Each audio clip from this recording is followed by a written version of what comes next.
Welcome, Nithyananda, everybody, to another Vakyartha Sadhas session. My name is Sri Nithyananda, and today we have with us Sri Nithyanatmananda and Sri Nithya Ashutoshananda, and there are their display names. You know that's their names for sure. Yes. Today we are going to be entering into, I think, Ashutosha, is today our fourth day, Vakyartha Sadhas in a row? Fifth day? So 4 or 5 days, but it's been a really fun exploration for us three, and we've had a few, or one guest that has come in, and it was a nice little addition. And so if you are first and foremost watching this and you've been a part of these sessions, we're exploring the spiritual truths, and we really do want you to be engaged as well. So in the comments section, stay on the same page, I would say. Try and stay with the discussion. And if you ever have anything that you would like to contribute or feel like you've had a realization or a click, definitely leave those in the comments throughout this process. And I may or may not bring them in, but ultimately this is for you, for your contemplation, your internalization. And Swamiji said, just take 10 minutes. So if you've just arrived here, just take 10 minutes to be a part of this and really help yourself develop those brain grooves to understand and cognize these deep spiritual truths, grasping them. Yes, that's the right word. Yes, I know this word. But ultimately, Vakyartha Sadhas it's an experiential sharing and an expressing of our understandings of a spiritual topic, and not just, so it's not just a conversation. So this was really about bringing deep listening, bringing you to a space of deep listening, where rather than trying to, rather than trying to remember something, it's more about a realization that's flowering within you. Okay. And so while you're here, engaged in a deep space of listening. Now, sometimes I see a lot of things in the comment section. I know people aren't as engaged as they could be. They aren't as much in the now as we're all trying to internalize ourselves into. So what we're going to be doing with the Vakyartha Sadhas, just a quick overview, is each participant should come with a couple profound understandings and one authentic question that's coming from the evening satsang or the daily discourse by our guru, Bhagavan Sri Nithyananda Paramashivam. And if you did not watch the daily discourse, that's fine, but come and be in a space of listening, and you can just listen and internalize what other disciples and devotees have clicked within them because of these satsangs. So with that, what we'll do is we'll jump into our prayer, and then we can begin the Vakyartha Sadhas. And Yanatmananda, would you like to lead us in the prayer and kick us off into this session? Yes. Please close your eyes. Bring your awareness to your breath and breathe as slowly and deeply as you can. Visualize Swamiji in your third eye. Nithyanandam Paramasukadam Kevalam Jnanamurtim Dvandvatitam Gagana Sadrisham Tattvamasya Laksham Ekam Nityam Vimalamachalam Sarvadhi Sakshi Bhutam Bhavatitam Trigunaraitam Sadgurum Tam Namami.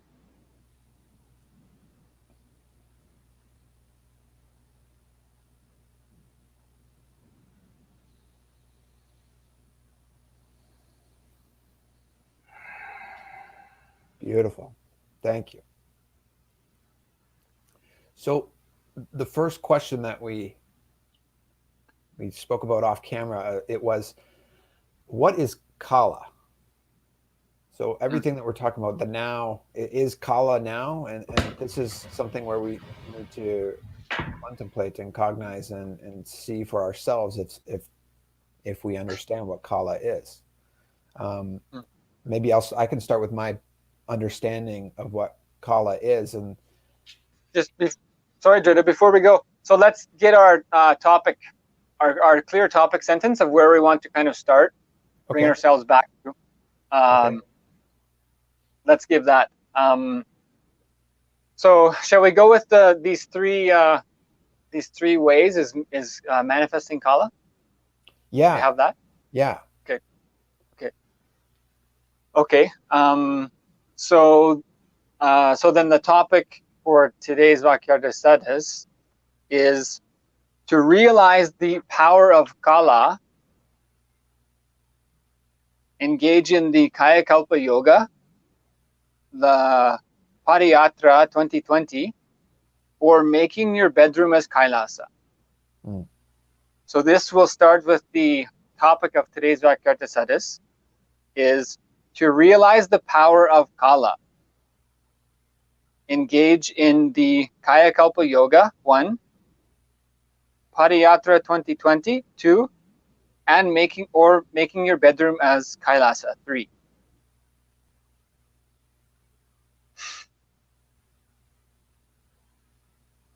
Yeah. And so that's where we would need to first start is what is Kaala? To realize Kaala, what is Kaala? We can all learn it through these ways, but Kaala is what Swamiji says is now, right? And for me, understanding now Kaala, again and again, I always come back to the visualization when he says zoom out, see all of the planets rising, the millions and zillions of stars, moons, suns rising and falling, all happening simultaneously, which is in this time frame of now. I can really just see that and picture it in front of me. And so from my understanding, Kaala is like a perception, like a vantage point, a viewpoint.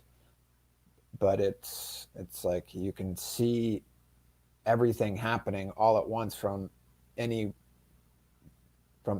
state of awareness that you choose.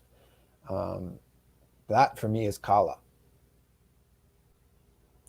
I was actually checking online, and I read some of the posts on the Vakyartha Sadhas on the topic from other disciples, and there's one thing which I read from Ambananda Swami, and he was bringing more of the Sanskrit literature into it, and that really kind of helped me to kind of expand my understanding. He was saying that the unit of time is I forgot the word. Unit of time is the kshana, the distance between two thoughts. The gap between two thoughts is called chana, and that chana is the unit of time. But then he was referring as Paramashiva does not have thoughts. He's in the space of no thoughts. So when there's no thoughts, the space between two thoughts is eternal. And he was bringing the Sanskrit word, which is akanda, means it's just forever. And he brought these two words, and I thought it was very helpful to understand, because Sanskrit, the way the Sanskrit is built, is so much more apt to kind of guide us towards that experience because of the way the Sanskrit was even downloaded and the way it is structured. And yeah, so that I thought that was very interesting, because that the gap, we should not forget that, yeah, in the scriptures it is clearly said that the gap between two thoughts is the unit of time. So when you're thoughtless, there's no time.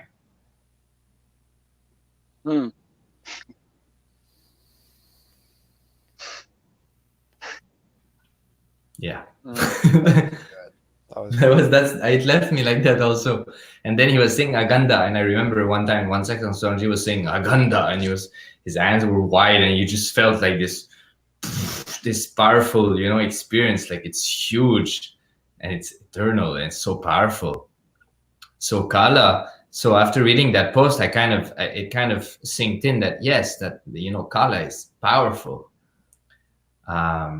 and it's like it's beyond everything we conceive. It's beyond. Yeah. I had an experience once during one mandala process with Swamiji, and I think it was a Shivam process back in 2015 or 16, and actually what happened is when Swamiji started the process and he was starting to invoke the names of Devi, Kundalini started to rise, and then I had this experience where it was very strange. It was if I was like, I could, like you were saying, zooming out, right? So I could see everything, and I could like just decide to put my attention on one thing and infuse energy into that thing. It was it was like I saw like the world and anything. If I just decided to put my attention in a tree, I could infuse energy into the tree or infuse energy into a person or an animal. That's the kind of visual experience I had at that moment. And it just, I like it felt like, so the zooming out kind of thing. But like, even though I could see where I was, there was no clear form. It was just like, I don't know how to explain. So that is when Swamiji talks about Kaala. As far as my experience of Kaala goes, I think that might be the closest thing I got from the experience of Kaala.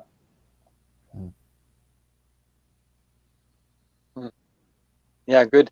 So then why do you feel that is somehow an experience of Kaala? Well, it's a good question. I was not bad. I would say maybe just because it just felt so powerful. And I related that experience of powerfulness with this word of akanta that Swami mentioned. And when Swamiji was saying akanta, when I could feel like it was this, I don't know how to explain, but cognitive wise, how I experienced the way he was saying akanta and how I experienced that experience it was a similar experience.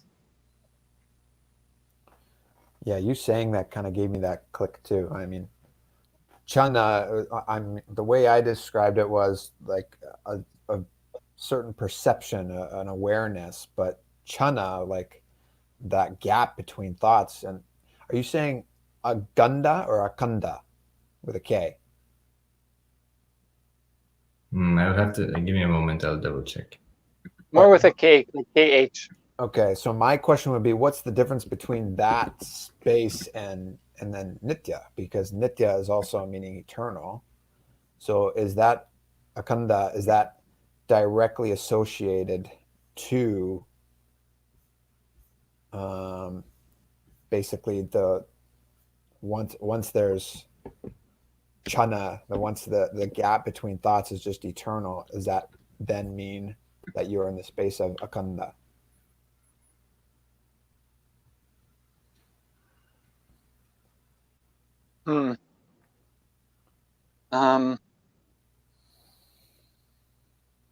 Yeah.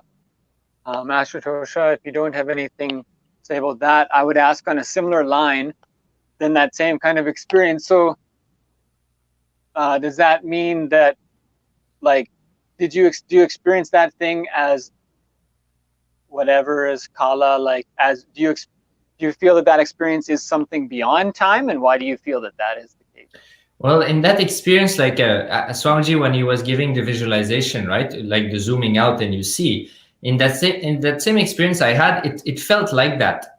It felt like I could see all the worlds. And even though, you know how if I speak to you, I feel like I'm here and you're there. In that experience, I did feel the same, but if I were to look at me, I couldn't see anything. That's why it's a little bit mind-boggling. It was just like as if it was like an eye, kind of. And that's so, and in that experience, I mean, I just felt like it was just beyond everything. That experience, it was just beyond everything. And I just felt like like now I'm kind of reliving and kind of cognizing how it felt, but yeah, it just felt like that.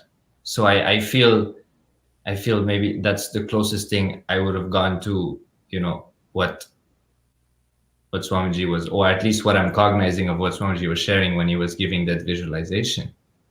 And it really felt like, I don't know, I was reading a little bit of the Jnana Padadi this morning, and he was, some verses were talking about how the moment your third eye gets initiated, everything, how we feel our hand is connected to the body, the mass, and how we feel we have power over the mass. And he says, once your third eye is initiated, everything you see is an extension of you, and you can simply command that. And that is the fundamental space from which paramanifestation starts. In that experience, that thing was like that, because I could just see someone, and I could just decide to give energy, and I would just see that energy flourishing within that object or person or animal. And it just felt like, that's so I felt that was the closest thing that if I recall, I guess that's the closest experience I would have had to Kaala, as per what I'm cognizing and what I understand of Kaala now.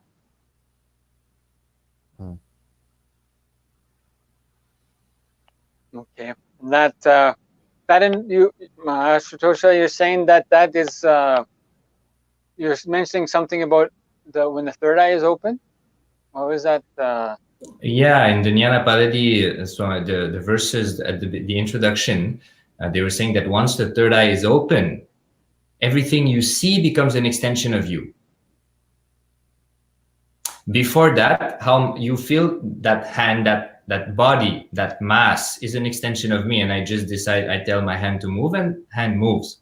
That kind of powerfulness we have towards controlling our own body, because we feel strongly connected to that experience. But he says when third eye is open, that experience expands to the level of everything you see, not just that body.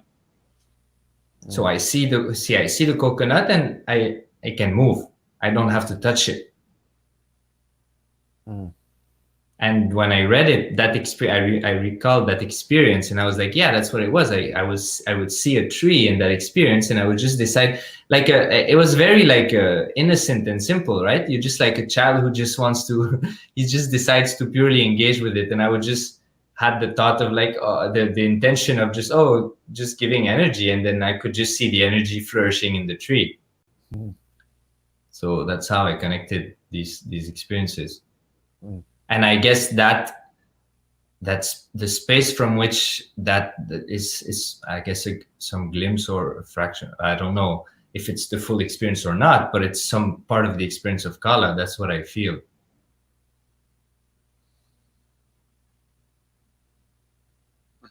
Exactly.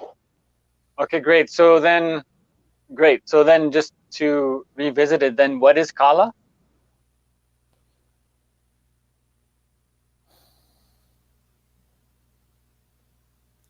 Kaala is a space where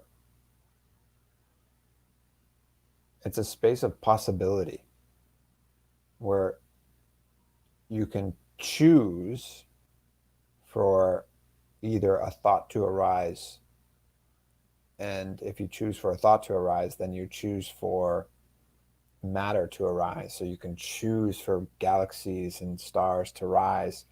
That is Kaala. See, what I'm clicking with is Swamiji was sharing, when an enlightened body, when somebody gets enlightened, when they leave the body, they don't recreate another body directly, because they don't have thoughts.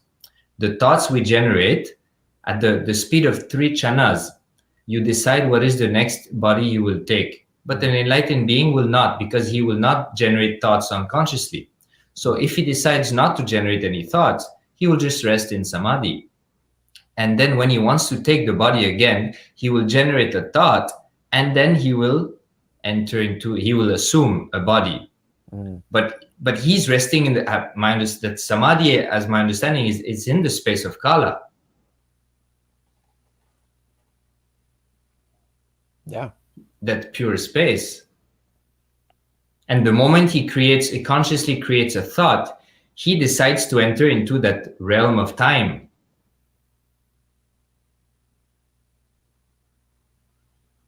So what would you define as Kaala then? Yeah, that space beyond time, the space beyond thoughts. The space of that now. And you're not Mananda? Yeah. So then what I was remembering is when Swamiji was speaking about like 11 dimensions, Kaala, that I remember, Kaala was the dimension beyond time and space. But after that, there was more dimensions. But my memory was that it was length, breadth, depth, time, and space. Next was Kaala. And then I think Nara and Bindu came after that. That was my understanding. So that that's how I remember that Kaala would have been the sixth dimension. After length, breadth, depth, time, and space was Kaala. Pretty sure that's what it was. Either Kaala was the sixth or eighth, but I think it was sixth. Or if we would even label it as sixth. But it was a dimension beyond time and space.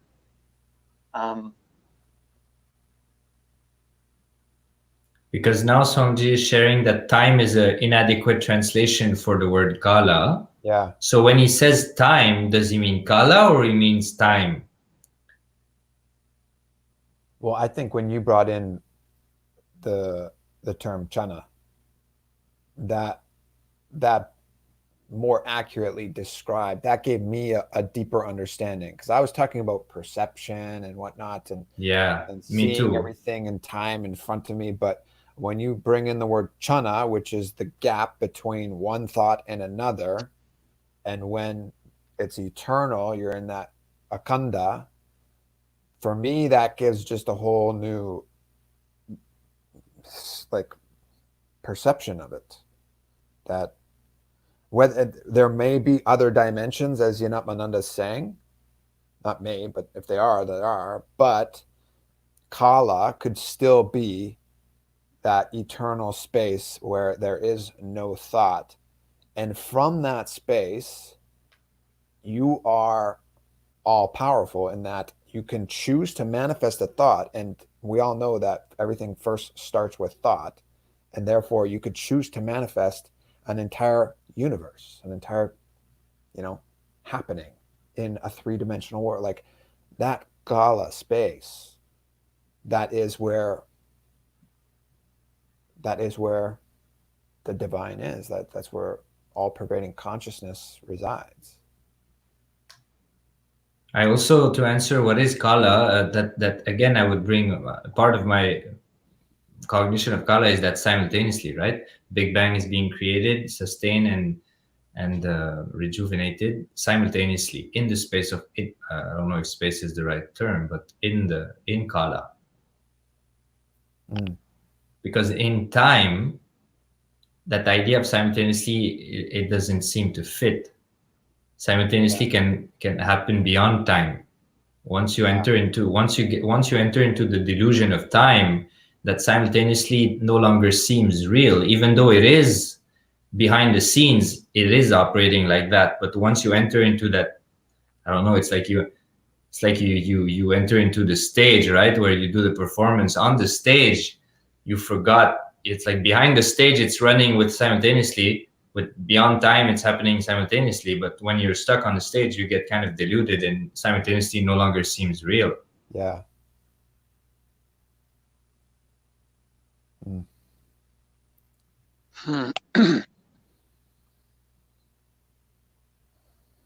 Yes. Then what I'm just remembering, whatever Swamiji said about what is Kaala, that Kaala, what I'm remembering, he said that Kaala is the space where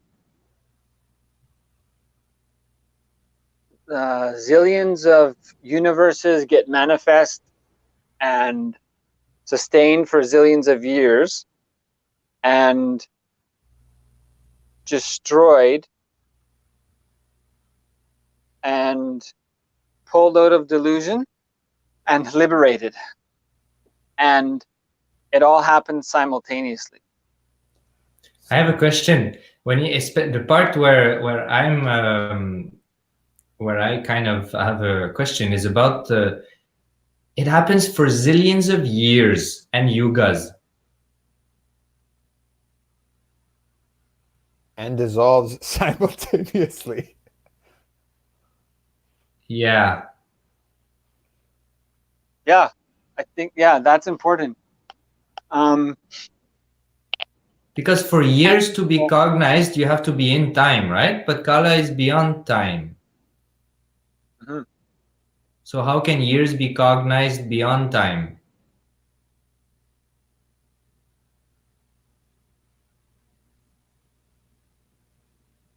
I'm not sure where to position myself in that, where to see it, because where I'm seeing it, it's not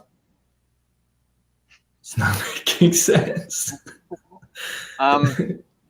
Yeah, so then from this perspective, that, see, right, going from the Vedic civilization based in enlightenment, from that, you know, it's Hinduism's founded in essentially scriptures, agamas.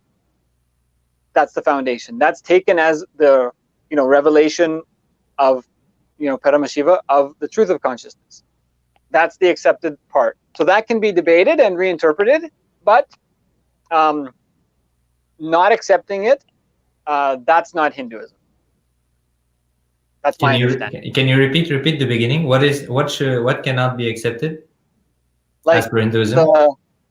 The agamas, as the Vedas agamas, that is the foundation for all Hindu tradition. Yes. So that's the starting point, is that this is the revealed truth of consciousness. So reinterpreting it and debating its meaning can go on, but questioning it cannot happen. Yes. Questioning can happen, but not accepting it, not using it as foundation, that's not Hinduism.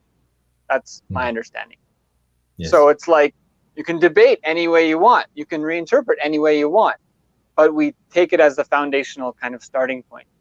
So given that, and then from that, there's 108 Upanishads, and the first Upanishad starts with the first line, Isavasya idagam sarvam, meaning in an interpretation that the consciousness pervades everything. So that, I feel, is like, there's a reason it's the first Upanishad, and there's a reason the first line of the first Upanishad gives you the ultimate truth, that it's the consciousness that pervades everything.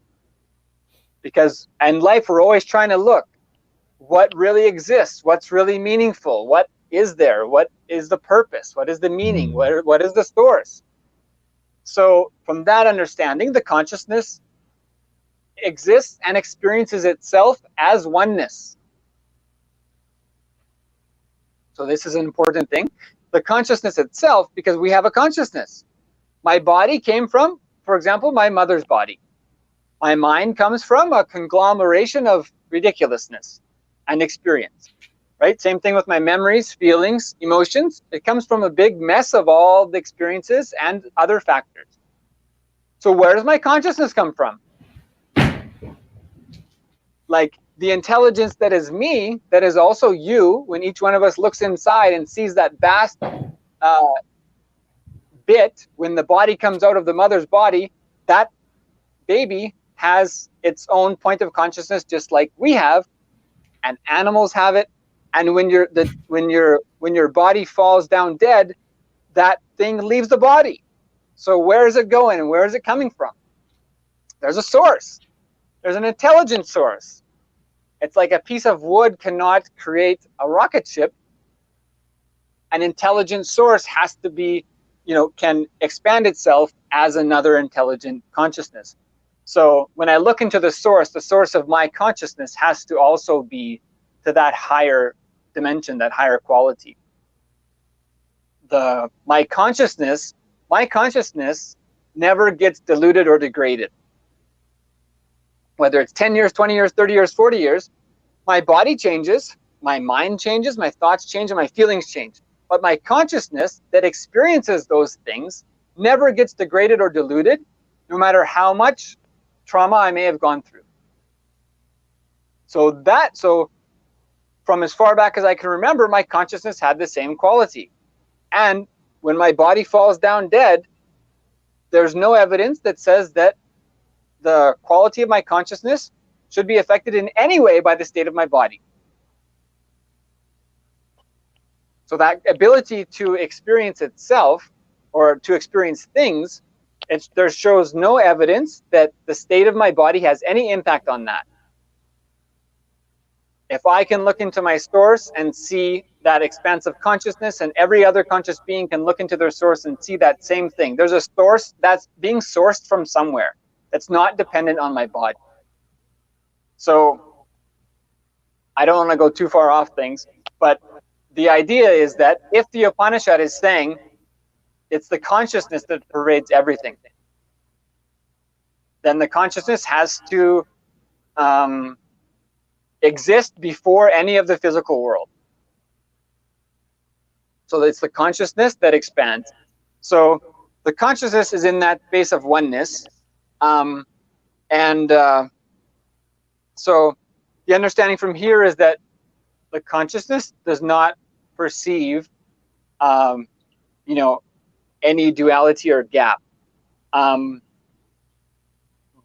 But so if that is the source and it expands, this is mainly the point I guess I'm trying to make, is that when the consciousness expands to create these things that last for zillions of years, from that ultimate space of the oneness, that being, that intelligent source, perceives those zillions of years. If from a lower level of consciousness we experience zillions of years as time, but that had to come out of somewhere. The manifestation of a planet that lasts for millions of years, it had to come out of somewhere. Yes. It had to be manifest from somewhere. So, and then it has to return to, wherever it came out of, wherever all this stuff is coming out of, the perspective of oneness is that there's no separation. And so when the entire existence, I guess, returns back to its original state, that state is, Paramashiva, it's the oneness, it's the source consciousness. So there was never any separation between the oneness, the source consciousness, and anything else. The oneness, that the consciousness that pervades everything, it never perceives any gap. And there really is never any gap between anything else. There's never really there cannot be any gap between, at least if nothing else, has to be an extension, at least a different extension, a manifestation of a tree, of a planet, of a person, but there's finally no gap. If the consciousness pervades everything, there cannot be a gap between anything. So that consciousness also has to manifest the planets that would last for millions or zillions of years. But from the perspective of the consciousness that created that thing for a temporary period of time, and then it goes out as a planet and exists for zillions of years, then returns to the source, from that source perspective, that my understanding is that source has to view the time that thing went through. It has to perceive that as beyond time. It's not that the source is waiting for whatever we call as time for zillions of years for that planet to reconnect itself or re-merge with the source. The source consciousness perceives that always in the space of full consciousness. But that's how I can understand, how can something exist for so-called zillions of years without it actually being perceived as separate? I'm having something with the visualization. If the consciousness is there and it expands into my middle finger and my index, if I sit here and see, I can see a difference. If I sit here, I don't see any difference. It's the same source. So does that mean that from one spectrum, one end of the spectrum, time is perceived, but from the consciousness, I mean, it's not a spectrum because it's beyond spectrum also. Yeah, exactly. And that's where, see, this is my understanding now is, see, we're talking about, for example, Kaala, that may be sixth dimension. But is consciousness seated in Kaala? See, that's what I think. It's only sixth. Kaala is a dimension. Kaala is a dimension, Swamiji says. Yeah, but see, when the planet gets dissolved, the dissolving part, it goes somewhere. It is created and it is dissolved in a space, right? It's coming out of a space and it's getting reduces to, I don't know if it's a space. Yeah, I guess it's a space. Swamiji was saying as the fabric of the universe, right? It's like Paramashiva's clay. And with this clay, everything gets molded and then it can be dissolved back to just raw clay.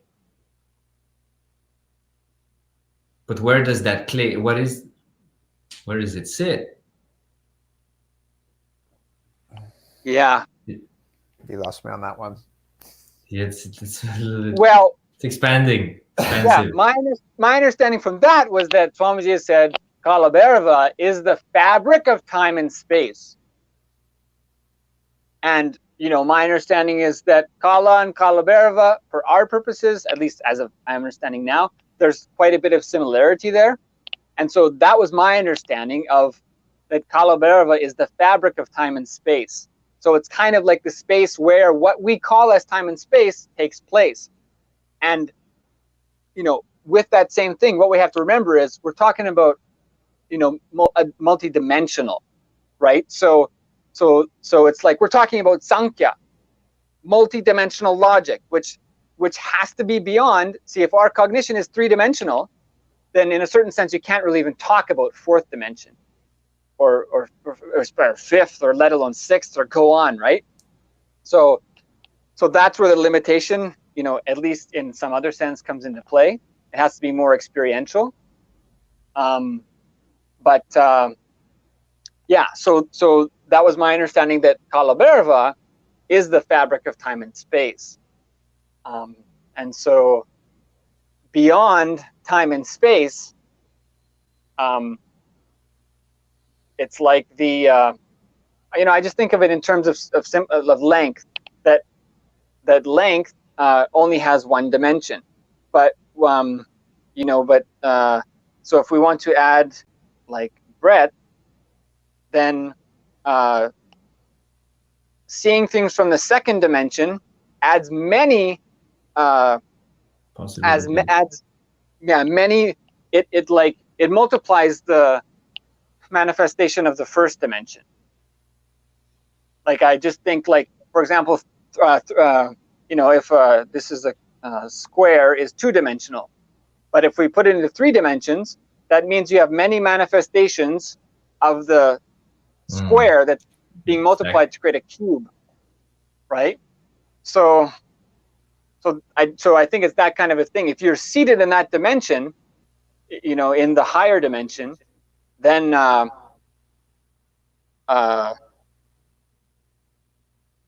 you know, then somehow multidimensional logic wise, the experience is beyond those things existing as independent for many years, you know. And that higher dimension is Kaala.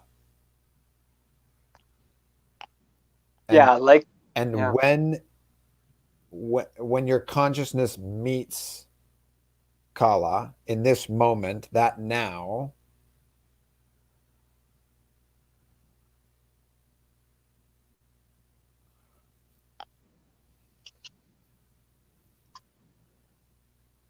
yeah, it would make sense when you're in the now only. It's only possible to make sense when you're in the present moment, because that's the only point where your consciousness interacts with Kaala.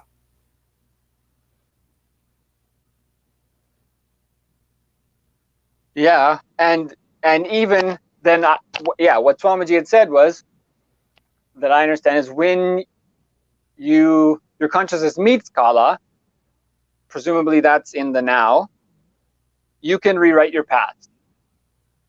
Now I have a question regarding why do we perceive that the past is frozen?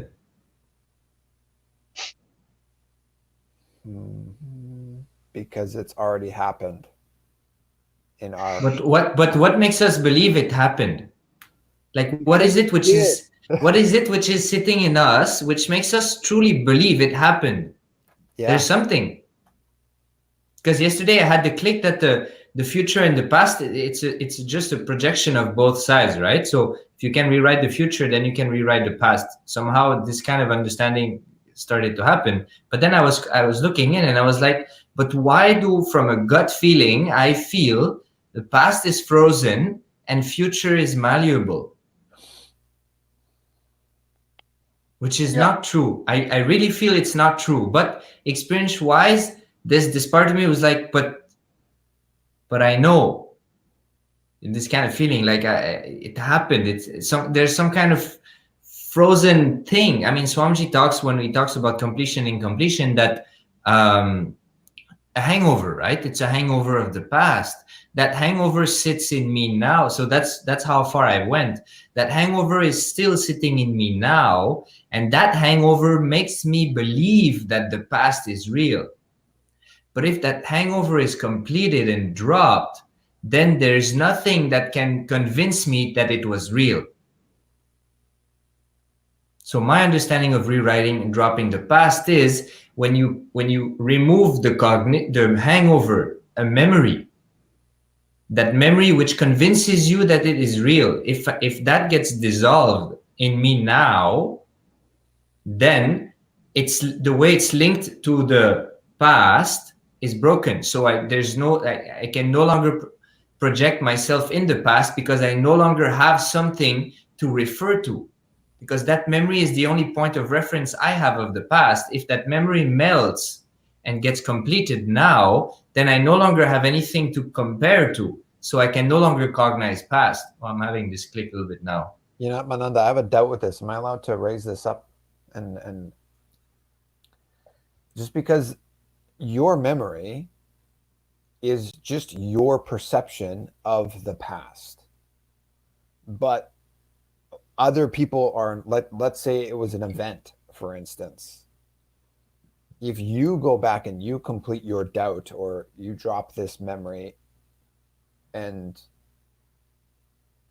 that's great for you, but what about Joe that was beside you during the whole event? Their perception of it, their memory, is all still very real to them. So are you really changing the past, or are you changing your perception of the past? And almost like somebody might say, like, you're just deluding yourself. You're in delusion.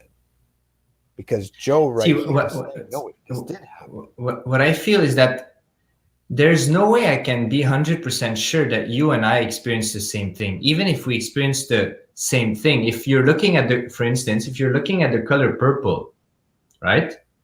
I say this is purple, you will say this is purple. Could we use an event that's actually happened, for instance, just for the discussion? Like, let's say 9/11. Okay.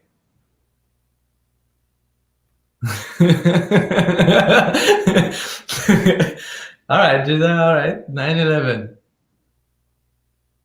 I recall where I was, like, in that moment. Kaala entered me in that moment, maybe Kaala didn't enter me, but in that present moment, I know exactly where I was and how it happened to me in my life, just as you probably did, and everybody did. So how would I be able to go back and change that? Is it meaning like you don't change events, but it's possible to change an event that's happened in the past? Yeah, definitely it is. It's like people have had Atmalinga get cracked or chipped, and they can, even I think Balanetra did that. But I think what he's referring to is like, can you see, for example, if the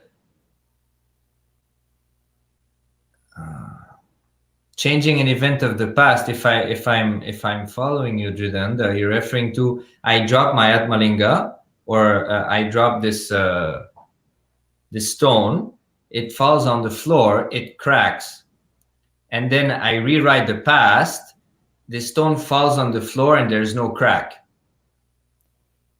Okay, but the same thing, but with two planes flying into a building. See, from the space of Kaala, it has to be possible. From if you're sitting in Kaala dimension, you don't have this question. Because from you it manifested. So that's one thing. Then the other component would be exactly. So everyone is coming from that space of, see, dimensions beyond Kaala. This is the space we're coming from. So as per Vedic tradition. So each being has a connection to that source, which is ultimately powerful. So they have that ability to manifest everything.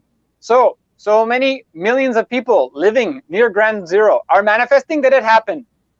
Mm-hmm. So you manifesting it didn't happen. They're powerful enough to manifest that it happened again and again.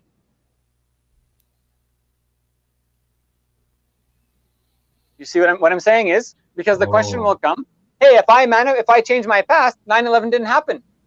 Then why so many people are living like it happened? Why the towers of light are there? Why? Because millions of people are constantly cognizing it did happen and recreating it as a reality.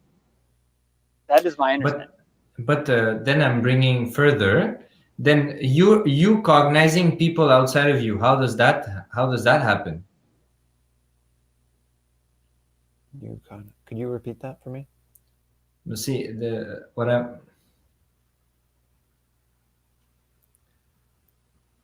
how do we cognize? What is responsible for me cognizing you as separate, as you? Yeah. Because what my understanding of what Srinyatma was sharing is, there's 1,000 people who are deciding that event happened. You rewrote your past, but the weight of the 1,000 people's creation compared to your creation makes that memory still relevant, or that past still relevant. But in the, like, people wise, like, what is this 1,001? Like, I initially, if I'm in the space from Kaala, I also manifested all these other people around. They're not separate to me. It's just my project. It is just my creation, because sitting in that space of Kaala, I created that. Oh, Kundalini is happening. Yeah, no, it's correct. And so then what are you saying? Correct. So what I'm saying is, if 1,000 people are creating that the past happened like that, and I'm creating that the past happened otherwise, why am I creating 1,000 people who are creating that it happened like that? Yeah. So then the other part is, well, when I say I, what am I really mean by I? Right. Yeah. This is why people have to be so careful saying I, because we don't have any idea what we're talking about. See, if I is the supreme intelligent super consciousness Paramashiva that pervades everything and exists before and after and is a manifestation of everything, then that is the I. But that's not the I we're cognizing. We're cognizing pain, something else. torture, suffering, limitation, powerlessness, parents, friends and family, society, culture, so-called history, manifesting that. So see, what I'm feeling is,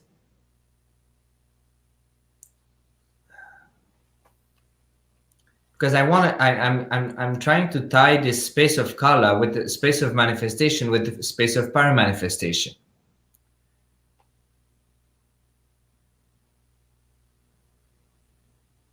To see through a wall, or to go through a wall,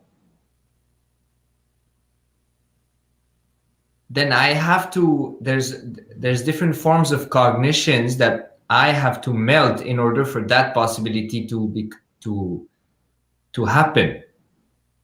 cognition that, you know, I'm separate, I'm going to hit the wall this hard, and like so many things, so many experiences of the past where I would have hit myself on the wall, and some kind of hangovers from that experiences sitting in me as a frozen memory, and constantly makes me cognize wall as wall. Mm-hmm. So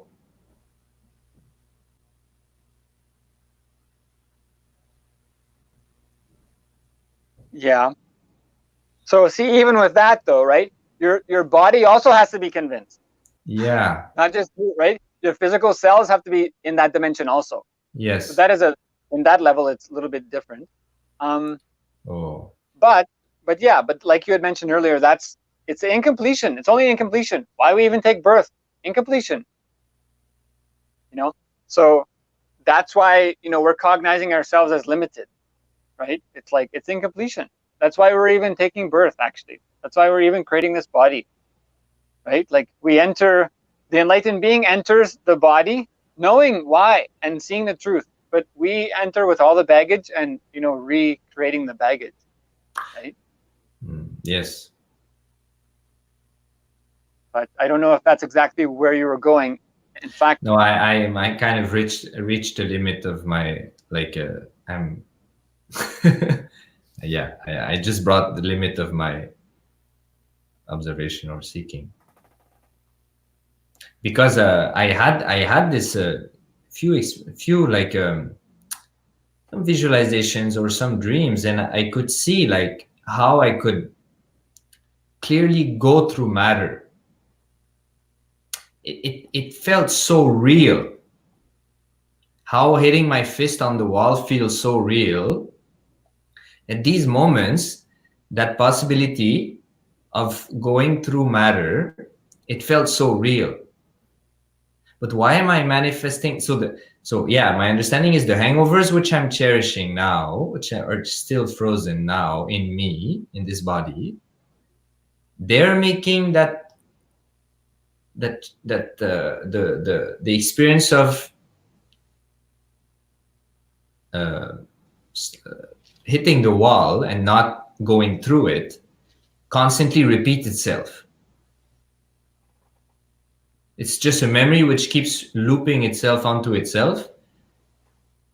And then if I drop it if I cognize Kaala, which is the source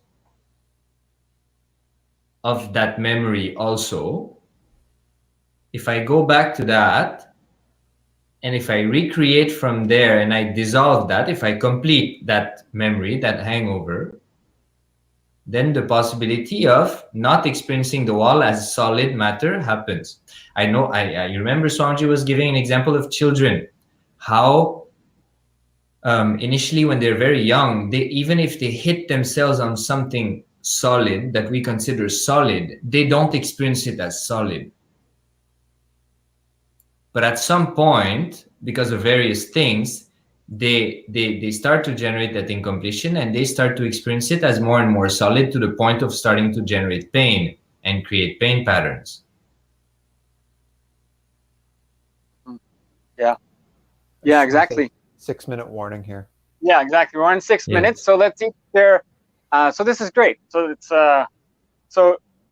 so yeah, it's like, right, when we cognize that all people are good, then we should be able to, you know, all come together in the same space, all benefit from the conscious exploration, right? No matter what direction it takes. So yeah, we got about, like Drita said, we got 6 minutes. So let's each share what is a powerful cognition we can take from this Vakyartha Sadhas. I'm getting a powerful cognition just now with what you mentioned. Why is it why cognizing that people are good is so important?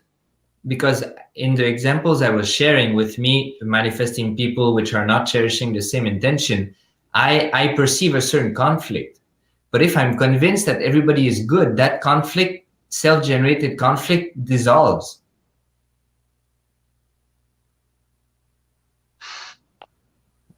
So cognizing that everything is auspicious, everybody is good, it pulls me out of duality. Just, can I piggyback off that? Yes. Swamiji said that happened and happening are all is all happening on the canvas of happiness. Yes. So also when we see others as good, like that's the canvas of happiness. When we ourselves just be blissful, we're in that space of possibility of changing past and future. It's like it all works together. Same, we can when we have that consciousness in this now, in this moment, happiness is how I can change the past. Happiness or viewing you as good, as positive and happy as well, is how I can change the past. When I'm in that space right now is when Kaala is entering me, when my consciousness is engaged with Kaala. So that is the powerful cognition that I'm taking away. It's just, that's what I'm just saying, be blissful. I'm now. Yes.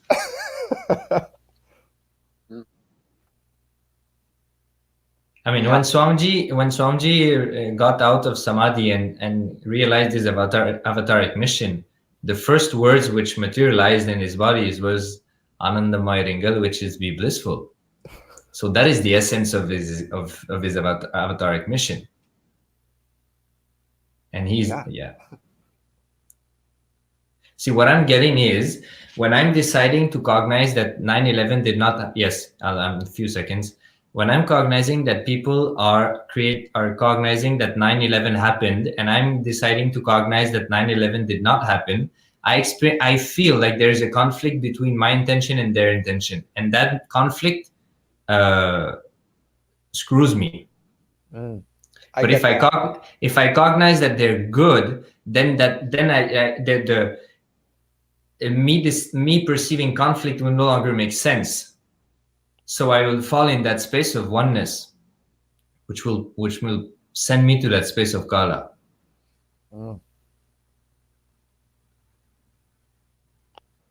One thing that I'm wondering though, is it our consciousness that meets Kaala or Kaala that meets our consciousness? I feel it's Kaala that meets our consciousness. It's both. Because consciousness is all pervasive. It's everywhere. It meets everything at the same time simultaneously. What did Swamiji say exactly with that? He said, in Hinduism, now, present moment is the moment, is the time where your consciousness meets Kaala, where Kaala enters your consciousness. In this now, he says your consciousness meets Kaala, right? And then he says Kaala meets your consciousness. Yes. Enters into your consciousness. Yes. Okay.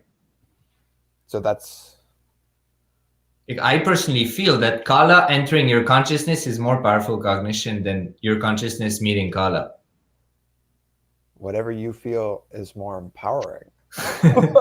No, when I listen to both, I feel that one feels powerful. The other one seems, I don't know. I'm not cognizant. Then we need to contemplate on that one. Yeah, we have to look deeper. You're not Mananda, powerful cognition you're taking away. Yes. Yeah, we just got 1 minute, so I'll be quick. We'll let Rida close it up. Yeah, the powerful cognition is that any limitation is out of powerlessness. So declare yourself to be Paramashiva and take action from that powerful space. Beautiful.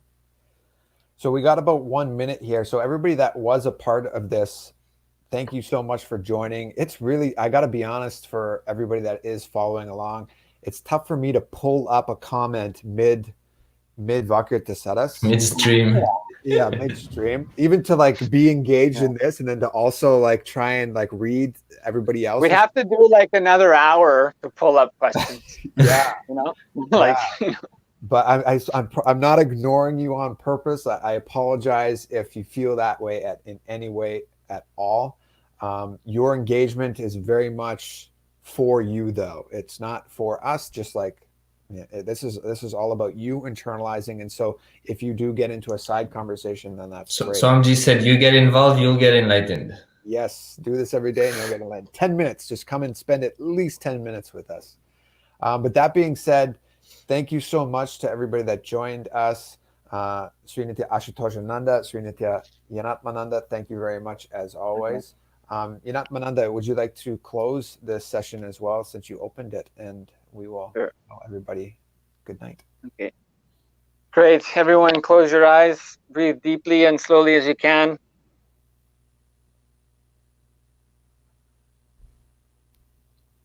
Bring your awareness to your third eye. Om Purnamadav Purnamidam Purnat Purnamudachyate Purnasya Purnamadhaya Purnamevavashishyate. Om Shanti Shanti Shanti. Hari Om Tat Sat. Sarvam Bhagavat Shri Nithyananda Paramashiva Parukar Paramastu. Om Nithyanandam.